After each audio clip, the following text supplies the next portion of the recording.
ആധുനിക കാലത്ത് ഇന്ന് ഒത്തിരി പേരുടെ ജീവിതത്തിൽ മേൽ വ്യാപരിക്കുന്ന ഒരു പ്രധാനപ്പെട്ട പ്രശ്നം ഡിജിറ്റൽ പ്ലാറ്റ്ഫോമുകളിൽ, മറ്റ് ഇലക്ട്രിക് ഡിവൈസുകളിൽ അവരുടെ സമയം ഒരുപാട് പോകുന്നു. അവരുടെ ലക്ഷ്യങ്ങൾ മറന്ന് അവരതിൽ മറന്ന് എല്ലാം ചെയ്യാതെ അതിൽ അഡിക്റ്റഡായി വെറുതെ ഇങ്ങനെ ഇരുന്നു പോകുന്നു എന്നുള്ളതാണ്. സത്യത്തിൽ പണ്ടൊരു മനുഷ്യനെ ബന്ധിക്കണമെങ്കിൽ സാത്താൻ ഒത്തിരി പണിപ്പെടണമായിരുന്നു. പക്ഷേ ഇന്ന് നല്ലൊരു വൈഫൈ കണക്ഷനുള്ള, നല്ലൊരു ആൻഡ്രോയിഡിൻ്റെയോ ഒരു ആപ്പിളിൻ്റെയോ ഒരു ഫോൺ കരത്തിൽ കിട്ടിയാൽ നിശ്ചയമായും ഒരു വ്യക്തിയെ അവൻ്റെ ലക്ഷ്യത്തിൽ നിന്ന് വ്യതിചലിപ്പിക്കുക വളരെ വളരെ വളരെ എളുപ്പമാണ്. ഒരു വിരൽ തുമ്പിൽ നിങ്ങളുടെ കണ്ണിന് മുമ്പിൽ പ്രദർശിപ്പിക്കപ്പെടുന്നൊരു ചെറു ചിത്രത്തിൻ്റെ അപ്പുറത്ത് ദർശനങ്ങളെ തന്നെ തകർത്ത് കളയുന്ന ഒരു വലിയ സൈറ്റാനിക് അജണ്ടയാണ് പ്രവർത്തിച്ചുകൊണ്ടിരിക്കുന്നത്.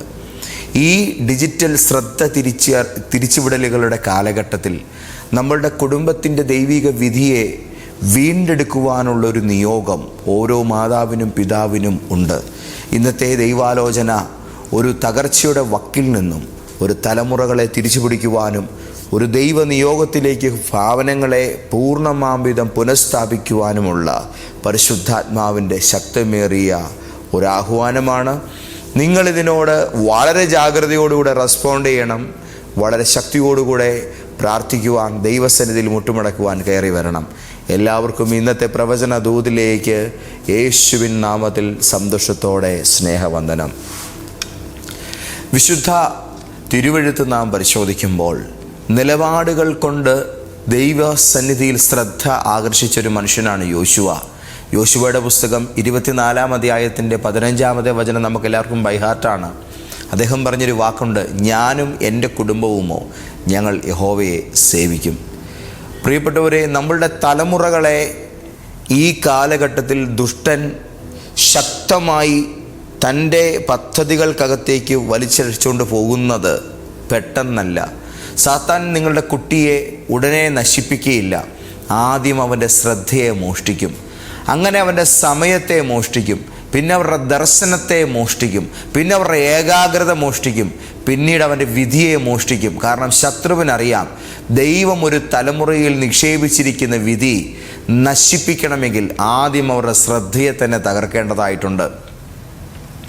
ദൈവവചനത്തിൽ അതിതീവ്രമായി വിളങ്ങിയ പല ദൈവ മനുഷ്യന്മാരുടെയും തകർച്ചയുടെ ഏട് പരിശോധിക്കുമ്പോൾ അവരുടെ അറ്റൻഷൻ ലെവൽ കുറയ്ക്കുന്നതും അവർക്ക് പ്രായോജനകരമല്ലാത്ത ചിലതിലേക്ക് അവരെ നയപരമായി കൊണ്ടുപോയി അകപ്പെടുത്തുന്നതും ഒരു ദുഷ്ടപദ്ധതിയായിട്ട് നമുക്ക് കാണാൻ കഴിയുന്നുണ്ട്. അത്തരത്തിൽ വീണുപോയ വ്യക്തികൾ ഒരുപാട് പേരുണ്ട്.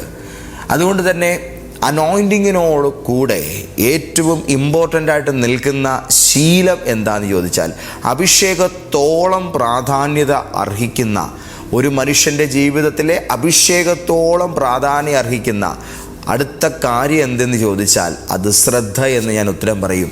വിശുദ്ധ ബൈബിളിൽ സാമുവേൽ പ്രവാചകൻ പറഞ്ഞൊരു വാക്ക് നമുക്ക് കാണാൻ കഴിയുന്നുണ്ട്.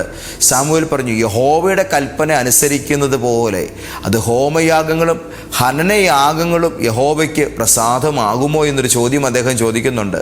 എന്നിട്ട് അദ്ദേഹം പറയുന്നു, 1 ശമൂവേലിൻ്റെ പുസ്തകം 15-ാം അധ്യായത്തിൻ്റെ 22-ാമത്തെ വാക്യത്തിൽ, ഇതാ അനുസരിക്കുന്നത് യാഗത്തെക്കാളും ശ്രദ്ധിക്കുന്നത് മുട്ടാടുകളുടെ മേധസ്സിനേക്കാളും നല്ലത്. ദൈവത്തിൻ്റെ മക്കളെ, ഒരു തലമുറ യുദ്ധഭൂമിയിലല്ല തോൽക്കുന്നത്, ശ്രദ്ധ നഷ്ടപ്പെടുന്നിടത്താണ് തോറ്റുപോകുന്നത്. ഒന്നുകൂടെ ഞാൻ പറയാം, നിങ്ങളുടെ മക്കൾ തോറ്റുപോകുന്നത് യുദ്ധഭൂമിയിലല്ല, ശ്രദ്ധ ഇല്ലാതായി പോകുന്നിടത്താണ് അവർ പരാജയപ്പെടുന്നത്. ഒരു പഠിക്കാൻ കഴിവുണ്ടായിട്ടും ക്ലാസ്സിൽ ശ്രദ്ധിക്കാത്ത വിദ്യാർത്ഥി പിൻനിരയിലേക്കാകുന്നത് പോലെ, നന്നായി വാഹനം ഓടിക്കാൻ അറിയാമായിട്ടും അശ്രദ്ധയോടുകൂടെ വാഹനം ഓടിച്ചതിനാൽ അപകടത്തിൽപ്പെടുന്നത് പോലെ പലരുടെയും ആത്മീക ഭാവി മുടിഞ്ഞു പോയിക്കൊണ്ടിരിക്കുന്നതിൻ്റെ പുറകിൽ ശ്രദ്ധയില്ലായ്മ ഒരു പ്രധാനപ്പെട്ട പ്രശ്നമാണ്. 1 പത്രോസിൻ്റെ ലേഖനം 5-ാം അധ്യായത്തിൻ്റെ 8-ാം വാക്യത്തിൽ നമ്മളോട് അവിടുന്ന് പരിശുദ്ധാത്മാവ് സംസാരിക്കുന്നു, നിങ്ങൾ ജാഗരൂകരായിരിക്കണം. ഇന്ന് കുട്ടികൾ മുമ്പുണ്ടായിരുന്ന പ്രശ്നങ്ങളിൽ മാത്രമല്ല അകപ്പെട്ടിരിക്കുന്നത്, അവർക്ക് പുതിയൊരു യുദ്ധമുണ്ട്. ആമേൻ. അവർ സ്ക്രീനുകളുമായിട്ടാണ് ഇന്ന് യുദ്ധം ചെയ്തുകൊണ്ടിരിക്കുന്നത്. അവരുടെ മാനസിക സന്തോഷത്തിന് വേണ്ടിയുള്ള യുദ്ധമാണ് അവർ നടത്തിക്കൊണ്ടിരിക്കുന്നത്. അവർ അറ്റൻഷൻ കിട്ടാൻ വേണ്ടിയുള്ള ശ്രദ്ധയാണ് നടത്തിക്കൊണ്ടിരിക്കുന്നത്. ഒന്നിൻ്റെ 2, 3, 4 സോഷ്യൽ മീഡിയ പ്ലാറ്റ്ഫോമുകളിൽ അവർ പലതിനു വേണ്ടി ശ്രദ്ധയുണ്ടാക്കിക്കൊണ്ടിരിക്കുകയാണ്. അതിനുവേണ്ടി അവർ യുദ്ധം ചെയ്യുകയാണ്. ആത്മാവിലൊരു യുദ്ധം അവർ നടത്തിക്കൊണ്ടിരിക്കുകയാണ്. ഇന്ന് ലോകത്തിലെ ഏറ്റവും വിലപ്പെട്ട വസ്തു എന്ന് പറയുന്നത് പണമല്ല, നിങ്ങളുടെ ശ്രദ്ധയാണ്. ആരുടെ കൈവശമാണ് നിങ്ങളുടെ കുട്ടിയുടെ ശ്രദ്ധ? ഏത് പ്ലാറ്റ്ഫോമിലാണ് നിങ്ങളുടെ പ്രിയപ്പെട്ടവരുടെ ശ്രദ്ധ? അവരാണ് അവരുടെ ഭാവിയെ ഇന്ന് പുറത്തെടുക്കാൻ പോകുന്നത്. ദൈവമക്കളെ, ശ്രദ്ധ കുരുങ്ങിക്കിടക്കുന്നിടത്ത് ഭാവി ബന്ധിക്കപ്പെട്ടിരിക്കുന്നു എന്ന് ഞാൻ പറയാൻ ആഗ്രഹിക്കുന്നു. ശത്രുവിൻ്റെ ഈ കാലഘട്ടത്തിലുള്ള 7ഓളം ഡിജിറ്റൽ കെണികളെക്കുറിച്ച് നിങ്ങൾ തിരിച്ചറിയണം. ഒന്നാമത്തേത് തുടർച്ചയായിട്ടുള്ള വിനോദത്തിൻ്റെ കെണിയാണ്. ഒരുപാട് കുഞ്ഞുങ്ങൾ ഗെയിം അഡിക്റ്റഡ് ആണ്, സ്ക്രീൻ അഡിക്ഷൻ ആണല്ലോ അവർക്ക്. അതുകൂടാതെ 3, 4, 5, 6, 7, 8 മണിക്കൂറുകൾ അനവധി കുഞ്ഞുങ്ങൾ, അനവധി ചെറുപ്പക്കാർ വിനോദത്തിൻ്റെ കെണിയിലാണ് ആയിരിക്കുന്നത്. ഒന്നും ചെയ്യാതെ അവർ മണിക്കൂറുകൾ ഇങ്ങനെ കളഞ്ഞുകൊണ്ടിരിക്കുകയാണ്. ചിന്തിക്കാനുള്ള കഴിവ് അവർക്ക് നഷ്ടപ്പെടുകയാണ്. ധ്യാനിക്കാനുള്ള ശക്തി അവർക്ക് നഷ്ടമാവുകയാണ്. ആ അഡിക്ഷൻ നിമിത്തം അവരുടെ സകലവിധമായിരിക്കുന്ന കഴിവുകളും ഇല്ലാതായി പോവുകയാണ്. ചിതലെടുത്ത് തിന്നുന്നത് പോലെയാണ്. അനക്കമില്ലാതെ ഒരിടത്ത് തന്നെ ഒരു വസ്തു കുറേ കാലം വെച്ചുകൊണ്ടിരുന്നാൽ മണ്ണിൽ നിന്നും ചെതൽ വന്ന് അതിനെ ഇല്ലാതാക്കുന്നത് പോലെയാണ് ഈ ഡിജിറ്റൽ കെണി എന്ന് പറയുന്നത്. രണ്ടാമത്തേത് താരതമ്യങ്ങളുടെ കെണിയാണ്. മറ്റുള്ളവരുടെ ജീവിതം കണ്ടുകൊണ്ട് എനിക്കും അതുപോലെ ആകണമെന്നുള്ള നിലയിൽ ആഗ്രഹിച്ച് പ്രോത്സാഹനപരമായ കാര്യങ്ങൾ ചെയ്യാതെ സ്വന്തം ജീവിതത്തെ അവർ വെറുക്കുകയാണെന്ന് ചെയ്യുന്നത്. നിങ്ങൾക്കൊരു കാര്യം അറിയാമോ? സോഷ്യൽ മീഡിയയിൽ ഫേസ്ബുക്കിൽ ഒരാളുടെ ഒരു ഫോട്ടോ കണ്ടു, ഇൻസ്റ്റയിൽ ഒരാളുടെ ഒരു റീല് കണ്ടു. ആ റീല് കാണുന്ന ഉടനെ എനിക്കങ്ങനെ ആകാൻ കഴിയുന്നില്ലല്ലോ എന്നുള്ള സങ്കടമാണ് ഇന്നത്തെ ജനറേഷന് വരുന്നത്. പക്ഷെ നിങ്ങൾ അറിയണം, അവരാ പ്രത്യേക ഫോട്ടോയ്ക്ക് വേണ്ടി നടത്തിയ ഒരു ആക്ടിങ് സ്മൈലാണത്. അത് ഒറിജിനൽ, അതൊരു ഡ്യൂപ്ലിക്കേറ്റ് ചിരിയാണ്, അതൊരു ഡ്യൂപ്ലിക്കേറ്റ് സന്തോഷമാണ്. ആ ഒരു ക്ലിക്കിന് വേണ്ടി മാത്രമായിട്ട് അവർ ചിരിച്ചിങ്ങനെ നിൽക്കുമ്പോൾ ആ ചിരി ആത്മാർത്ഥമാണെന്ന് കരുതിപ്പോയിട്ട് എനിക്കെങ്ങനെ ആകാൻ കഴിയുന്നില്ലല്ലോ എന്നുള്ള ഒരു വല്ലാത്ത വേദനയാണ് ഇന്ന് ഒരുപാട് പേരെ ബാധിച്ചിരിക്കുന്നത്. അവർ ജീവിതത്തെ വെറുക്കാൻ തുടങ്ങുന്നു. എനിക്ക് ഇങ്ങനത്തെ സന്തോഷങ്ങളില്ല എന്നവർ ചിന്തിക്കാൻ തുടങ്ങുന്നു. മൂന്നാമത്തേത് അശുദ്ധിയുടെ കെണികളാണ്. മൂന്നാമത്തേത് അശുദ്ധിയുടെ കെണിയാണ്. ഒറ്റ ക്ലിക്ക്, ഒരു ചിത്രം, അവിടുന്ന് ഒരു വീഡിയോ. ഒരു തലമുറയുടെ വിശുദ്ധിയാണ് അവിടെ നഷ്ടപ്പെട്ടു പോകുന്നത്. അത് ഞാൻ കൂടുതൽ വിവരിക്കേണ്ടതില്ലല്ലോ. നാലാമത്തെ കാര്യം, സമയത്തെ കവർച്ച ചെയ്യുന്നൊരു കെണിയിലാണ് ഇന്നത്തെ തലമുറകളുടെ കാര്യമെന്ന് പറഞ്ഞാൽ ഈ കാലഘട്ടത്തിൽ ജീവിക്കുന്ന മനുഷ്യരെയാണ് ഉദ്ദേശിക്കുന്നത്. സമയക്കൊല്ലികളായിരിക്കുന്ന പല പ്രശ്നങ്ങൾക്കകത്തും പലരും ചെന്നകപ്പെട്ടിരിക്കുകയാണ്. ദിവസത്തിൽ 5 മണിക്കൂർ സ്ക്രീൻ. വർഷത്തിൽ നമ്മൾ കണക്ക് കൂട്ടുമ്പോൾ 365 ദിവസം എത്തുമ്പോൾ 365 ദിവസം എത്തുമ്പോഴേക്കും ഏതാണ്ട് 75 ദിവസത്തിൽ കൂടുതൽ, ഒരു ദിവസം 5 മണിക്കൂർ ഫോൺ ഉപയോഗിക്കുന്ന ഒരാൾ 75 ദിവസത്തിൽ കൂടുതൽ ഒരു വർഷത്തിൽ അവർ അതിനുവേണ്ടി തന്നെ മാറ്റിവെക്കുകയാണ്. 5 വർഷം എത്തുമ്പോൾ അവരുടെ 5 വർഷത്തിലെ 1 വർഷത്തിലേറെ സമയം അവർ ഈ സൈബർ ഇടങ്ങളിൽ ചെലവഴിച്ചു, ഫോണിൽ ചെലവഴിച്ചു. ഒന്ന് ചിന്തിച്ച് നോക്കിയായിട്ട് പ്രിയപ്പെട്ടവരെ, എത്ര വലിയൊരു അപകടമാണ്. നിങ്ങളുടെ ഒരു കുഞ്ഞിനെ ഒരു കോഴ്സിന് പഠിക്കാൻ പറഞ്ഞയച്ചു. 5 വർഷം കൊണ്ട് തീരേണ്ടതായ ഒരു ബിരുദം അവർ 4 വർഷം നന്നായി പഠിച്ചു. 5ാമത്തെ വർഷത്തെ എക്സാമിൻ്റെ റിസൾട്ടുകൾ വന്നപ്പോൾ തോറ്റുപോയി. അല്ലെങ്കിൽ ഏതെങ്കിലും കാരണത്താൽ ആ വർഷം അവർക്ക് കംപ്ലീറ്റ് ചെയ്യാൻ കഴിഞ്ഞില്ല. ജീവിതത്തിൽ ഒരു വർഷമാണ് പോയത്. ഇന്ന് നമ്മുടെ കുഞ്ഞുങ്ങൾ തോറ്റുപോകുന്നത് അവർ പഠിക്കുന്ന വിദ്യാലയത്തിലെ ഏതെങ്കിലും ഒരു കോഴ്സിലോ ക്ലാസ്സിലോ അല്ല. ഇന്ന് ഏതാണ്ട് 9ാം ക്ലാസ് വരെ കുട്ടികളെല്ലാം ജയിച്ച് പോവുകയാണ്. ആർക്കും തോൽവിയില്ല. പണ്ട് അങ്ങനല്ല, ഒരു ക്ലാസ്സിൽ തന്നെ 2-3 വർഷമൊക്കെ ഇരുന്ന് തോറ്റു പഠിച്ചാണ് വരുന്നത്. പക്ഷേ ഇന്ന് അതിനേക്കാൾ കൂടുതൽ സമയം ഉപയോഗപ്പെടുത്തുന്ന കാര്യത്തിൽ 1 വർഷത്തിലേറെ സമയമാണ്. 5 വർഷം എത്തുമ്പോൾ ഒരു ദിവസം 5 മണിക്കൂർ ഫോൺ നോക്കുന്ന ഒരു മനുഷ്യൻ തകർന്നു പോകുന്നത്. 5ാമത്തേത് ഏകാന്തതയുടെ കെണിയാണ്. 1000 ഓൺലൈൻ സുഹൃത്തുക്കളുണ്ട്, പക്ഷേ ആരും ആത്മാർത്ഥ സുഹൃത്തുക്കളല്ല. ആരോടും ആത്മാർത്ഥമായ ബന്ധമില്ല. 6ാമത്തെ കാര്യം, ദൈവശബ്ദം ഇല്ലാതാക്കുകയാണ്. അതത് മങ്ങിപ്പോവുകയാണ്. ദൈവത്തിൻ്റെ ഇടപെടൽ കേൾക്കാനോ മനസ്സിലാക്കാനോ കഴിയാത്തൊരു സാഹചര്യത്തിലേക്ക് വരുന്നത്. കാരണം എപ്പോഴും ശബ്ദം, എപ്പോഴും നോട്ടിഫിക്കേഷൻ, എപ്പോഴും വിനോദം. ഒരു 30 സെക്കൻഡിൽ താഴെ വലിപ്പമുള്ള ഒരു സ്മോൾ വീഡിയോ സ്ക്രോൾ ചെയ്യുമ്പോൾ ആദ്യത്തേത് ഒരു പൂന്തോട്ടമാണെങ്കിൽ 2ാമത്തേത് ഒരു ഹൊറർ ചിത്രമാണ് വരുന്നത്. 3ാമത്തേത് ഒരു വൈകാരികമായ പ്രക്ഷുബ്ധതയാണ്. 4ാമത്തേത് മരണവീടാണ്. 5ാമത്തേത് ഒരു ഫൈറ്റ് സീനാണ്. ഇങ്ങനെ കയറി വരുമ്പോൾ സെക്കൻഡുകൾ കൊണ്ട് തലച്ചോറിനകത്ത് വരാൻ പോകുന്ന മാറ്റം, ഒരു വികാരവും പൂർണ്ണമായി ഉൾക്കൊള്ളാൻ കഴിയാതെ ഇങ്ങനെ എപ്പോഴും ഇങ്ങനെ വൈകാരികമായ ഷഫ്ലിങ് സംഭവിച്ച് കുറച്ച് കാലത്തോടകം ഒരു വിഷാദ രോഗിയായി നമ്മുടെ പ്രിയപ്പെട്ടവർ മാറിപ്പോകുന്നൊരു സാഹചര്യത്തിലേക്ക് വരും. എപ്പോഴും നോട്ടിഫിക്കേഷൻ, എപ്പോഴും വിനോദം. അതുകൊണ്ട് തന്നെ ഇങ്ങനെ വരുന്നൊരു മനസ്സിനകത്ത് അഭിഷേകം പകർന്നാലും വലിയ വിളിയുണ്ടെങ്കിലും അവർക്ക് പരിശുദ്ധാത്മാവിൻ്റെ മൃദുശബ്ദം കേൾക്കാൻ കഴിയുകയില്ല. ഏഴാമത്തേത്, ദൈവത്തിൻ്റെ വിളിയെ മറയ്ക്കുന്ന കെണിക്കകത്താണ്. ലോകം നിങ്ങളുടെ കുട്ടിയോട് ചോദിക്കുന്നു, നിനക്ക് എന്ത് ആസ്വദിക്കണം? ദൈവം ചോദിക്കുന്നു, ഞാൻ നിന്നെ എന്തിനാണ് സൃഷ്ടിച്ചതെന്ന് നീ അറിയുന്നുണ്ടോ? നിനക്ക് എന്തുതരം ആസ്വാദനമാണ് വേണ്ടത്? ഞാൻ തരാം. ഇതാണ് സൈബർ ഇടങ്ങൾ പറയുന്നത്. പ്രിയപ്പെട്ടവരെ, ഇന്ന് ഞാൻ നിങ്ങളോട് പറയാൻ പോകുന്നൊരു പ്രധാനപ്പെട്ട കാര്യം നിങ്ങൾ മറന്നു പോകരുത്. മാതാപിതാക്കൾ പുരോഹിതന്മാരാണ്. ഇയ്യോബിനെ പോലുള്ള അപ്പന്മാർ എഴുന്നേൽക്കണം. എൻ്റെ മക്കൾ വല്ലൊത്തെറ്റിൽ അകപ്പെട്ടു പോയിട്ടുണ്ടാകുമോ എന്ന് കരുതി ദൈവസന്നിധിയിൽ അവർക്ക് വേണ്ടി യാഗവേദി പണിയുന്ന പിതാക്കന്മാർ വരണം. കരയുന്ന അമ്മമാർ എഴുന്നേൽക്കണം. അല്ലാതെ ഈ ഒരു അവസ്ഥയ്ക്ക് മാറ്റങ്ങളുണ്ടാകുകയില്ല. ആവർത്തന പുസ്തകം 6-ാം അധ്യായത്തിൻ്റെ 7-ാം വാക്യത്തിൽ തോറ ദൈവം ഇസ്രായേലിന് നൽകുന്ന സമയത്ത് ഇസ്രായേലേക്കൾക്ക് അതിൻ്റെ ദൈവമായ യഹോവ ഏകനാകുന്നു എന്നിങ്ങനെയുള്ളതായ വചനങ്ങൾ അവർക്ക് നൽകുന്ന മാത്രയിൽ അവരോട് പറഞ്ഞിട്ടുള്ള കാര്യമുണ്ട്, നീ ഇത് നിനക്ക് മാത്രമല്ല, നീ നിൻ്റെ മക്കൾക്കിത് ഉപദേശിക്കണം. മക്കളെ വചനത്തിൽ ഉപദേശിക്കാത്ത മാതാപിതാക്കൾ, ഉപദേശിക്കാൻ തക്കവിധം പ്രാഗൽഭ്യമില്ലാത്ത മാതാപിതാക്കൾ ഈ കാലഘട്ടത്തിൽ പെരുകുകയാണ്. നിങ്ങളുടെ കുട്ടികളെ വളർത്തുന്നത് സ്കൂളിൻ്റെ ജോലിയല്ല, നിങ്ങളുടെ കുട്ടികളെ വളർത്തുന്നത് യൂട്യൂബിൻ്റെ ജോലിയല്ല, നിങ്ങളുടെ കുഞ്ഞുങ്ങളെ ദൈവകൃപയിലാക്കുന്നത് ഇൻസ്റ്റഗ്രാമിൻ്റെ ജോലിയല്ല, നിങ്ങളുടെ കുഞ്ഞുങ്ങളെ കർത്താവിന് വേണ്ടി വളർത്തുന്നത് സഭയുടെ മാത്രം ജോലിയല്ല. ദൈവം അത് ആദ്യം മാതാപിതാക്കളെയാണ് ഏൽപ്പിക്കുന്നത്. ആമേൻ. അതുകൊണ്ട് എവിടെയൊക്കെയോ പാകപ്പിഴകൾ വന്നുപോയതിനെ കൃത്യമായി നമുക്ക് തിരിച്ചു പിടിക്കാം. എന്ത് ചെയ്യണം? കുടുംബത്തിലൊരു യാഗപീഠം പുനഃസ്ഥാപിക്കണം. ഒരു ശക്തമായിരിക്കുന്ന പ്രാർത്ഥനാമുറിയുടെ ആവശ്യകത ഇന്നൊരു പക്ഷേ നിങ്ങളുടെ വീട്ടിലുണ്ട്. അതിനെ എത്രയും പെട്ടെന്ന് നിങ്ങൾ ഉണ്ടാക്കിയെടുക്കണം. എല്ലാ വലിയ നവോത്ഥാനങ്ങളും വീടുകളിൽ നിന്നാണ് ആരംഭിക്കുന്നത്.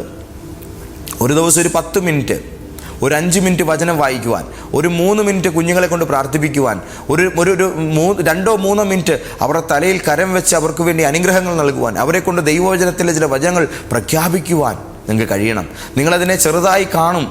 പക്ഷേ ആ ഒരു ചെറിയ കാര്യം സാത്താന്യ ലോകം ഒരു അപകടകരമായൊരു വിഷയമായിട്ടാണ്, അവരുടെ സാമ്രാജ്യത്തിൻ്റെ അടിവേരിളക്കുന്നൊരു വിഷയമായിട്ടാണ് അതിനെ നോക്കിക്കാണുന്നത്. 5 മിനിറ്റത്തെ പ്രാർത്ഥന, 3 മിനിറ്റത്തെ വചന വായന, ഇതുകൊണ്ട് മതി. ഒരു ചെറിയ വിത്ത് അതവിടെ കിടക്കട്ടെ. പലതുള്ളി പെരുവെള്ളം പോലെ കുറച്ച് ദിവസങ്ങൾ കഴിയുമ്പോൾ അതൊരു ശീലമായി തന്നെ മാറും. മരുന്ന് ആഹാരത്തോളം കഴിക്കാറില്ലല്ലോ, അല്പവലേ കഴിക്കാറുള്ളൂ. നമ്മൾ കുടിക്കുന്ന മരുന്ന് പച്ചവെള്ളം പോലെ അല്ലല്ലോ കുടിക്കുന്നത്. അതിന് ചെറിയൊരു ക്വാണ്ടിറ്റിയല്ലേ ഉള്ളൂ. അല്പമായിട്ടാണെങ്കിലും ആത്മാവിൻ്റെ ചികിത്സ ഇന്ന് തന്നെ നിങ്ങളുടെ വീട്ടിൽ ആരംഭിക്കുക. സ്വഭാവത്തെയും വ്യക്തിത്വത്തെയും ചികിത്സിക്കുവാൻ ആരംഭിക്കുക. നിങ്ങളുടെ വീട്ടിൽ നിങ്ങൾ പറയേണ്ടതായ ചില പ്രവാചക പ്രഖ്യാപനങ്ങളെക്കുറിച്ചുകൂടെ ഞാൻ നിങ്ങളോട് പറയട്ടെ. എല്ലാ ദിവസവും നിങ്ങൾ നിങ്ങളുടെ വീട്ടിൽ പറയണം, എൻ്റെ മക്കൾ ദൈവത്തിൻ്റെ ജ്ഞാനത്തിൽ വളരുന്നു. ആമേൻ. എൻ്റെ കുഞ്ഞുങ്ങൾ ദൈവത്തിൻ്റെ ജ്ഞാനത്തിൽ വളരുന്നു. അടുത്തത് പറയണം, എൻ്റെ കുടുംബം കർത്താവിനായി വേർതിരിക്കപ്പെട്ടതാണ്. എന്താണ് നിൻ്റെ ഭവനത്തിൻ്റെ നിയോഗം? അത് നാവുകൊണ്ട് പറയാതെ അത് ആക്റ്റീവ് ആകുകയില്ല. എൻ്റെ കുടുംബം കർത്താവിനായി വേർതിരിക്കപ്പെട്ടതാണ്. ആമേൻ. കരം ഉയർത്തി പറയണം, എൻ്റെ വീടിൻ്റെ അന്തരീക്ഷം പരിശുദ്ധാത്മാവിൻ്റെ സാന്നിധ്യത്താൽ നിറയുന്നു. മോശ കരമുയർത്തി പ്രാർത്ഥിച്ചപ്പോൾ താഴ്വരയിൽ ജയം വന്നതുപോലെ ഭവനാന്തരീക്ഷത്തിൽ കരമുയർത്തി നടത്തുന്ന വിശ്വാസത്തിൻ്റെ പ്രഖ്യാപനങ്ങൾ, പ്രാർത്ഥനകൾ വലിയ വലിയ മാറ്റങ്ങളെയാണ് സൃഷ്ടിക്കുന്നത്. ദൈവവിളിയിൽ നിന്ന് എൻ്റെ കുട്ടിയെ മാറ്റുന്ന എല്ലാ ശക്തികളും തകർന്നു പോകട്ടെ എന്ന് കമാൻഡ് ചെയ്യുവാൻ നിങ്ങൾ വാതുറക്കേണ്ടതായിട്ടുണ്ട്. എൻ്റെ കുടുംബത്തിൻ്റെയും എൻ്റെ തലമുറകളുടെയും വിധിയും ഭാവിയും യേശു ക്രിസ്തുവിൽ സുരക്ഷിതമാണ് എന്ന് ധൈര്യത്തോടെ വിളിച്ചു പറയണം. യോശുവ പറഞ്ഞ വാക്ക് നമുക്കൊരിക്കൽ കൂടെ പറയാം, ഞാനും എൻ്റെ കുടുംബമോ ഞങ്ങൾ യഹോവയെ സേവിക്കും. ഒരുപക്ഷെ ഇന്ന് നിങ്ങൾക്ക് തിരിച്ചു വരാൻ കഴിയാത്ത വിധം നിങ്ങളുടെ കുടുംബാന്തരീക്ഷത്തിൽ ഫോൺ അഡിക്റ്റഡായി പോയ, സ്ക്രീൻ അഡിക്ഷനുള്ള ഒരു കുഞ്ഞിനെയോ ഒരു ബന്ധുവിനെയോ ഒരു ഹസ്ബൻഡിനെയോ ഒരു വൈഫിനെയോ നിങ്ങൾ കണ്ട് സങ്കടപ്പെടുന്നുണ്ടായിരിക്കാം. കുളിക്കാൻ മറന്നു പോകുന്ന, പല്ല് തേക്കാൻ മറന്നു പോകുന്ന, ടോയ്ലറ്റിൽ പോകാൻ മറന്നു പോകുന്ന, ഫുഡ് എടുത്താൽ കഴിക്കാത്ത, ആ വിധത്തിൽ വിളിച്ചാലൊന്നും മിണ്ടുക പോലും ചെയ്യാത്ത, ഇരിക്കുന്നിടത്ത് നിന്നും എഴുന്നേൽക്കാൻ പോലും തയ്യാറാകാത്ത, 3, 4, 5 ദിവസം ഒരിടത്ത് തന്നെ ഇരുന്നാലും അവിടെ തന്നെ ഇരുന്നു പോകുന്ന, കിടന്നാൽ കിടക്കുന്ന ഇടം വൃത്തിയാക്കാൻ മറന്നു പോകുന്ന പ്രിയപ്പെട്ട കുഞ്ഞുങ്ങളെ ഓർത്ത് കരയുന്നവരിൽ തന്നെ കേൾക്കുന്നില്ലേ? ഒരു മാറ്റം ദൈവം തരാൻ ആഗ്രഹിക്കുന്നു. നിയോഗത്തിൻ്റെ വഴികളിൽ നീ എഴുന്നേൽക്കുക. കർത്താവായ യേശുവേ, ഗദരദേശത്തെ ഭൂതഗ്രസ്തനെ വിടുവിച്ച കർത്താവേ, ഞങ്ങളിപ്പോൾ പ്രാർത്ഥിക്കുന്നു.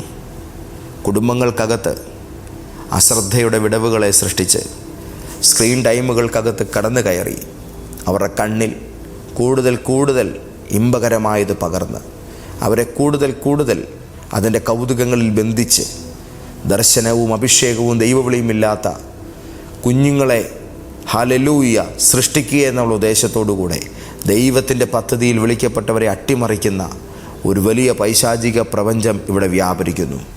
ഇതിൻ്റെ അകത്ത് നട്ടം തിരിഞ്ഞു പോയതിനെ ഓർത്ത് കരയുന്ന കുറച്ച് മാതാപിതാക്കളെ നിന്നോട് കൂടെയുണ്ട്. ഇവർക്കായി, ഈ പ്രശ്നങ്ങളിൽ അകപ്പെട്ട് കിടക്കുന്നവർക്കായിട്ട് ഞാൻ പ്രാർത്ഥിക്കുന്നു. ഞാൻ എൻ്റെ കണ്ണുമായൊരു നിയമം ചെയ്തിരിക്കുന്നു എന്ന് പ്രാർത്ഥിച്ച ഇയ്യോബിനെ പോലെ കർത്താവെ, കാണാനും കേൾക്കാനും ഇടപെടാനുമുള്ള സമയം പരിശുദ്ധാത്മാവിനോട് കൂടെ ചെലവിടുവാൻ തക്കവിധമുള്ള തലമുറകൾ എഴുന്നേറ്റ് വരട്ടെ. ഞാൻ എൻ്റെ കർത്താവെ ആത്മാർത്ഥമായി പ്രാർത്ഥിക്കുന്നു. കുഞ്ഞുങ്ങളുടെ തലച്ചോറിനകത്ത് അടിഞ്ഞുകൂടിക്കൊണ്ടിരിക്കുന്ന അഴുക്കുകൾ അത് കഴുകിക്കളയുവാൻ, ഇറേസ് ചെയ്യുവാൻ ഈ ലോകത്ത് മെഡിസിനുകളില്ല. തലയിൽ മുൾക്കിരീടമേറ്റി ഞങ്ങൾക്ക് വേണ്ടി ക്രൂശിതനായ ഞങ്ങളുടെ കർത്താവിൻ്റെ ശിരസിൽ നിന്നൊഴുകിയ പരിശുദ്ധമായ രക്തം മാത്രമേ അതിന് ഞങ്ങൾക്ക് ആശ്രയിപ്പാനുള്ളൂ. ഹല്ലേലൂയ. അങ്ങയുടെ തിരുരക്തം കൊണ്ട് കർത്താവെ ഞങ്ങളുടെ തലമുറകളെ, ഞങ്ങളുടെ ജനറേഷനെ കഴുകണമേ. പന്തുപോലെ ചെറുതായ ഞങ്ങളുടെ കുഞ്ഞുഗ്രഹത്തെ തൻ്റെ ഹൃദയരക്തം കൊണ്ട് കഴുകി വെടിപ്പാക്കിയ കർത്താവിനോട് ഞങ്ങൾ പ്രാർത്ഥിക്കുന്നു. ഞങ്ങളിൽ പലരുടെയും വീടുകളെ, കുടുംബങ്ങളെ, കുഞ്ഞുങ്ങളെ വിശുദ്ധമാക്കി തീർക്കണമേ. കരുണ കാണിക്കണമേ. യേശുവിൻ്റെ നാമത്തിൽ തന്നെ. ആമേൻ, ആമേൻ, ആമേൻ. കളിക്കാൻ മറന്നു പോകുന്ന, കഴിക്കാൻ മറന്നു പോകുന്ന, പഠിക്കാൻ മറന്നു പോകുന്ന, കുളിക്കാൻ മറന്നു പോകുന്ന മറവി മറവി മറവി മറവി മറവി നമുക്കതിനെ മറക്കാതിരിക്കണമെങ്കിൽ നമ്മളുടെ കൺമുമ്പിലെ ഡിവൈസുകളെ നിയന്ത്രണ വിധേയമാക്കാൻ നമുക്ക് കഴിയണം. കാറ്റെ അടങ്ങുക, കടലെ ശാന്തമാകുക എന്ന് പറഞ്ഞതുപോലെ കൺമുമ്പിൽ വരുന്ന 100 ചിത്രങ്ങളെ, നോട്ടിഫിക്കേഷനുകളെ നിയന്ത്രണ പരിധിയിലേക്ക് എത്തിക്കുന്നതായിരിക്കട്ടെ ഇന്നു മുതലുള്ള നിങ്ങളുടെ നിയോഗം. കർത്താവ് നിങ്ങളെ അനുഗ്രഹിക്കട്ടെ.